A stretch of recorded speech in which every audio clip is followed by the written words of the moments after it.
आज बात करते हैं एक ऐसी कंपनी की जिसने सही मायनों में हमारी दुनिया को, हमारे काम करने के तरीके को पूरी तरह से बदल दिया। जी हाँ, हम बात कर रहे हैं माइक्रोसॉफ्ट की। चलिए इसके 50 साल के उस जबरदस्त सफर को देखते हैं जो एक छोटे से गराज से शुरू हुआ और पूरी दुनिया पर छा गया। अच्छा, इसकी कहानी ना इसके नाम से ही शुरू होती है, माइक्रोसॉफ्ट। कभी सोचा है इसका मतलब क्या है?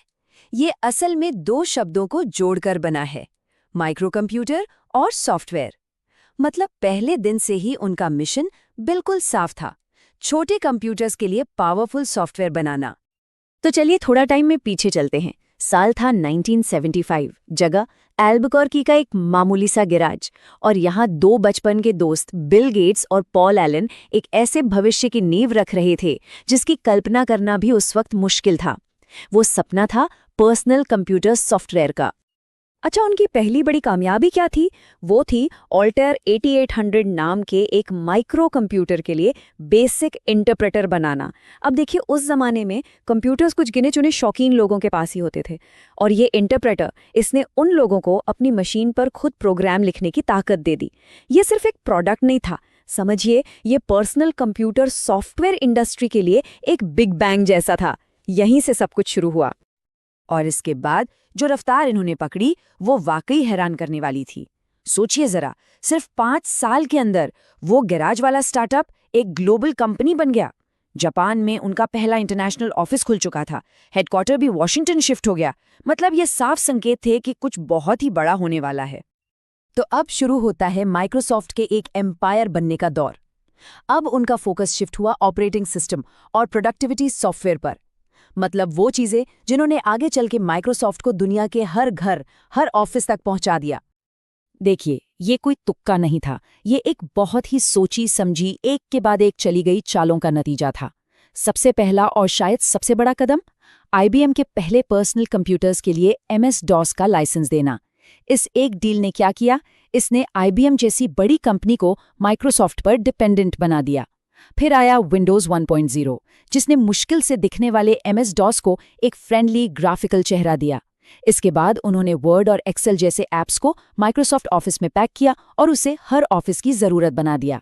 और फिर आया विंडोज 95, जिसने तो कंप्यूटिंग की दुनिया का नक्शा ही बदल दिया। विंडोज 95 का असर तो जबरदस्त था। उसका जो स्टार्ट मेन्यू था ना, वो सिर्फ एक फीचर नहीं था, वो एक आइकॉन बन गया, एक पहचान बन गया।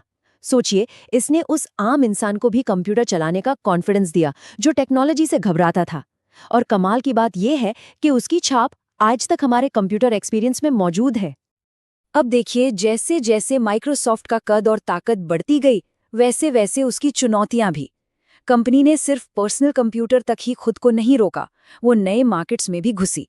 लेकिन इतनी ज्यादा पावर का नतीजा ये हुआ कि वो हर तरफ से जांच के दायरे में भी आ गई। 1990s के आखिर तक तो माइक्रोसॉफ्ट दुनिया के टॉप पर था। मतलब दुनिया के लगभग हर डेस्कटॉप पर विंडोज चल रहा था, हर ऑफिस में माइक्रोसॉफ्ट ऑफिस इस्तेमाल हो रहा था। वो टेक्नोलॉजी की दुनिया के बेताज बादशाह थे। उस वक्त ऐसा लगता था कि इन्हें कोई रोक ही नहीं सकता। पर सवाल यही था कि क्या कोई कंपनी इतनी ज्यादा पावरफुल हो सकती है? और इसका जवाब भी बहुत जल्द मिल गया। माइक्रोसॉफ्ट का यही दबदबा, यही डोमिनेंस उसके लिए सबसे बड़ी चुनौती बन गया। और यहीं से शुरू हुआ कानूनी लड़ाइयों का एक लंबा दौर। लेकिन एक तरफ ये कानूनी जांच चल रही थी और दूसरी तरफ माइक्रोसॉफ्ट का एक्सपेंशन रुका नहीं। उन्होंने इंटरनेट सर्विसेज, एंटरप्राइज सॉफ्टवेयर्स, यहाँ तक कि कीबोर्ड और माउस जैसे हार्डवेयर में भी अपनी पकड़ मजबूत की। और फिर साल 2001 में गेमिंग की दुनिया में एक धमाका हुआ, एक्सबॉक्स का लॉन्च। और ये एक जबरदस्त कामयाब कदम साबित हुआ। पर उनकी ये जो बेजोड़ कामयाबी थी, वो किसी की नज़रों से छिपी नहीं थी। अमेरिका और यूरोप दोनों जगह उन पर एंटी ट्रस्ट के केस हुए। मतलब उन पर आरोप लगा कि वो बाजार में अपने एकाधिकार का, अपनी मोनोपोली का गलत फायदा उठा रहे हैं। कहा गया कि वो अपने विंडोज के दबदबे को इस्तेमाल करके कंपटीशन को ही खत्म कर रहे हैं। और इन कानूनी पचड़ों ने कंपनी के लिए एक बहुत मुश्किल दौर शुरू कर दिया। लेकिन इन सब चुनौतियों से निकलकर माइक्रोसॉफ्ट ने खुद को फिर से खड़ा किया, खुद को पूरी तरह से बदल दिया। और ये कहानी है एक नए CEO, एक नई सोच और एक बिल्कुल नए माइक्रोसॉफ्ट की। साल 2014 में एक बड़ा बदलाव आया। सत्या नडेला कंपनी के सीईओ बने और एक नए दौर की शुरुआत हुई। उन्होंने कंपनी को एक मंत्र दिया, क्लाउड फर्स्ट। और ये सिर्फ एक बिजनेस स्ट्रैटेजी नहीं थी, ये कंपनी की पूरी सोच, उसके कल्चर में एक बहुत बड़ा बदलाव था। इसी बदलाव ने माइक्रोसॉफ्ट को वापस इनोवेशन के ट्रैक पर ला खड़ा किया। और ये बदलाव कितना बड़ा था, इसका अंदाज़ा आप इसी से लगा सकते हैं। जो पुराना माइक्रोसॉफ्ट था, उसका पूरा फोकस था डेस्कटॉप सॉफ्टवेयर और विंडोज़ पर। वहीं जो नया माइक्रोसॉफ्ट है, उसका पूरा जोर है एज़ोर जैसी क्लाउड सर्विसेज और आर्टिफिशियल इंटेलिजेंस यानी एआई पर। ये कंपनी के डीएनए में एक फंडामेंटल चेंज था। और फिर 2019 में उन्होंने एक और बड़ा दाव खेला, ओपन एआई के साथ पार्टनरशिप।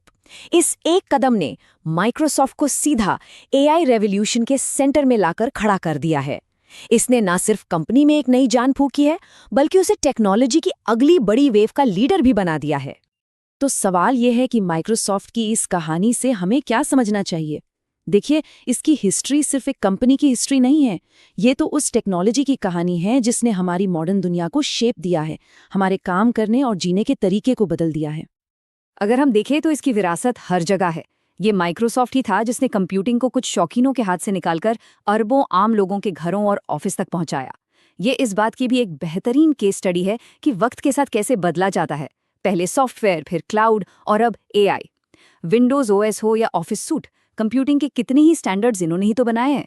सच तो यह है कि पिछले 50 सालों में टेक्नोलॉजी की जो भी बड़ी कहानी है, उसमें माइक्रोसॉफ्ट का एक अहम चैप्टर जरूर है। तो पर्सनल कंप्यूटर से शुरू करके एआई क्लाउड तक का ये सफ़र वाकई कमाल का है। लेकिन आज सबसे बड़ा सवाल ये है, इसके बाद क्या? माइक्रोसॉफ्ट आगे किस चीज़ को डिफाइन करेगा? टेक्नोलॉजी की वो अगली बड़ी चीज़ क्या होगी जिसे माइक्रोसॉफ्ट हमारे सामने लाएगा? और ये एक ऐसा सवाल है जिसका जवाब सिर्फ माइक्रोसॉफ्ट का नहीं, बल्कि हम सबका भविष्य तय करेगा।